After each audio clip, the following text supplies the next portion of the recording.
Welcome, everybody. Today I wanted to talk a little bit about the blood supply to the kidneys, how the blood enters, and how it exits. Remember, the kidneys are crucial for filtering our bloodstream and maintaining different elements of the blood, which help with blood volume and blood pressure. So, it's important to understand for any student going into the health professions to understand the blood flow to the kidney and how that works. So, blood starts off by entering the kidney through what we call the renal artery. This is the renal artery.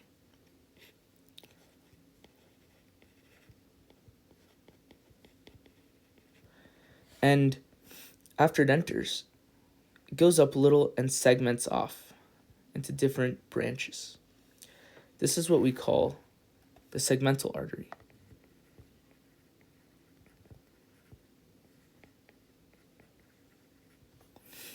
And after it segments off, then we see the artery. The arteries go up in between the lobes here. And those are what we call interlobar arteries.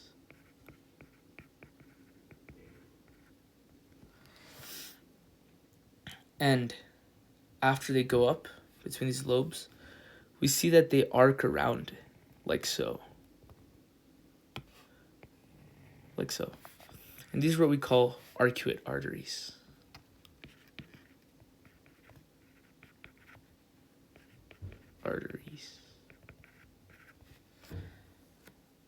And once they're arcing around, they have these aspects that radiate upward. These are what we call cortical radiate arteries. Cortical radiate arteries. And these cortical radiate arteries are what actually supply that afferent arteriole that we talked about. That then becomes the glomerulus, and then eventually the efferent arteriole. If you guys want to learn more about nephron anatomy, I did make another video about that, so be sure to check that out. But anyways, the cortical radiate arteries supply the nephrons through the afferent arteriole, which becomes the glomerulus, and then the efferent arteriole. And the efferent arteriole eventually dumps into what is called the cortical radiate vein. So now we can talk about the venous system. We can go backwards. I'll do the venous system in purple. How about that, to differentiate? So once the blood comes out the efferent arteriole, it goes into these structures, which are called the cortical radiate veins.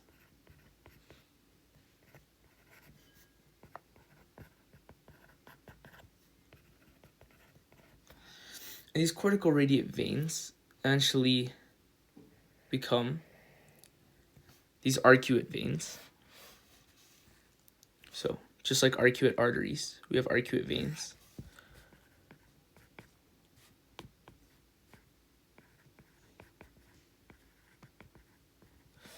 And these arcuate veins go downward into these structures. These are what we call the interlobar veins.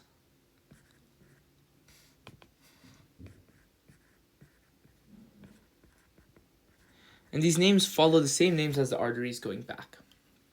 So, just to really drive this home, we now have the segmental veins. And I think you guys are starting to get the picture now. The segmental veins go back. And they become the renal veins. And this is the renal vein. Each kidney has a renal vein.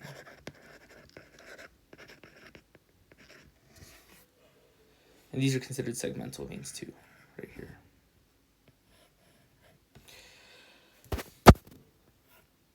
And yeah, that is at a base level how blood flows to the kidney.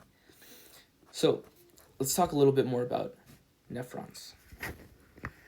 There is a video in which I covered basic nephron anatomy, but let's talk a little bit about the blood flow to the nephrons and how that works.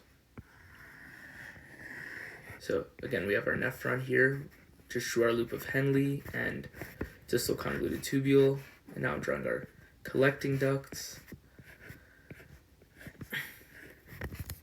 So this is our drawing of an Efferent.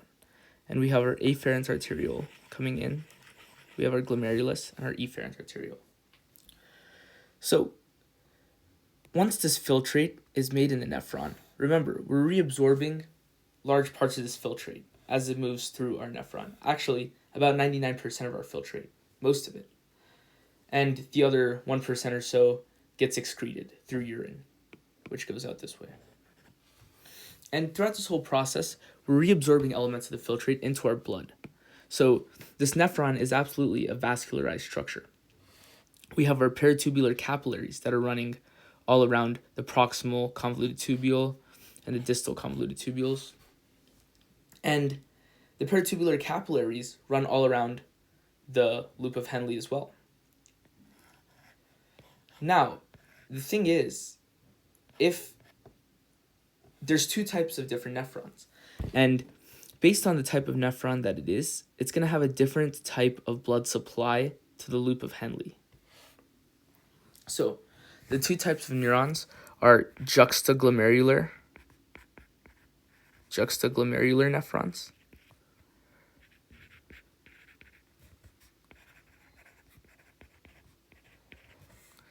and cortical nephrons. So, cortical nephrons are about 85% of our nephrons, give or take, in our kidney. And juxtaglomerular nephrons are only about 15%, that remaining 15% of the nephrons in our kidney. And so the difference here is that juxtaglomerular nephrons have longer loop of Henles, and these loop of Henles extend deeper into the kidney. So, one thing I'll talk about too, to make this even more clear, these arcuate veins and arteries create a border here that I've drawn in black, right? I'll draw it a little bigger. But this border here, created by the arcuate arteries and veins, is what differentiates two parts of the kidney. This outer part is called the renal cortex. And this inner part, the rest of this whole area right here, all of that is called the renal medulla. So, going back to our nephrons, juxtaglomerular nephrons have loop of Henle's that dip deeper into the medulla of the kidney, while cortical nephrons have loop of Henle's that dip to just about where the renal medulla starts, and maybe a tiny bit into the renal medulla, but not nearly as much as the juxtaglomerular nephrons. Now, why is this differentiation important to blood supply? It's important because there's differences in the blood supply to the loop of Henle. For juxtaglomerular nephrons, we have a system called the Vasa Recta, which surrounds the loop of Henle's in juxtaglomerular nephrons. And I'll draw this in yellow. Here, a Vasa Recta would look something like this. And it would have different blood vessels that actually go across as well. So, like so, and like so. And we'd have different blood vessels that extend across as well.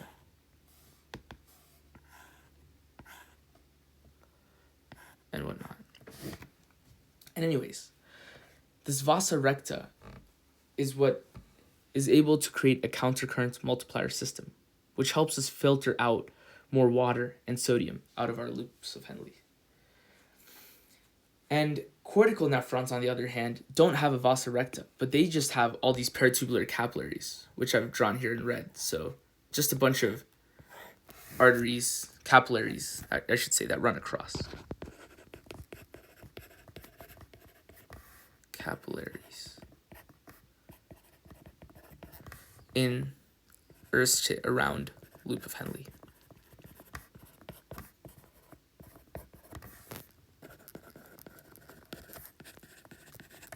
And juxtaglomerular nephrons also have peritubular capillaries around the place, but they have a Vasa recta around their loop of Henle.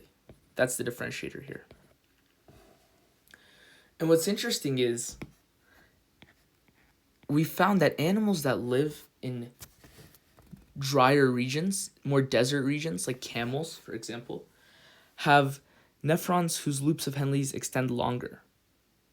They extend longer down.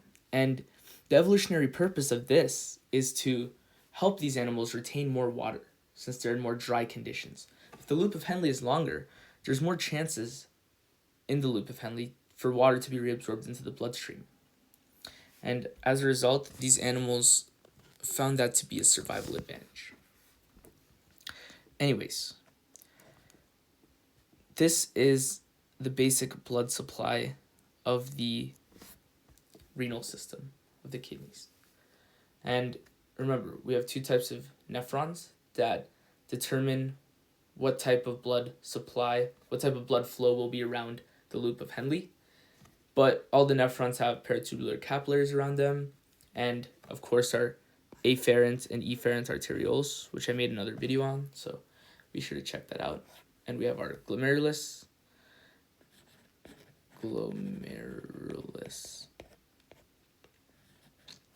But yeah, and this is the system of how blood actually flows into the kidney through arteries and flows out through veins. But yeah, I hope you folks learned something, and there will be future videos to come where I'll talk about more reabsorption and blood flow, stuff like that in depth.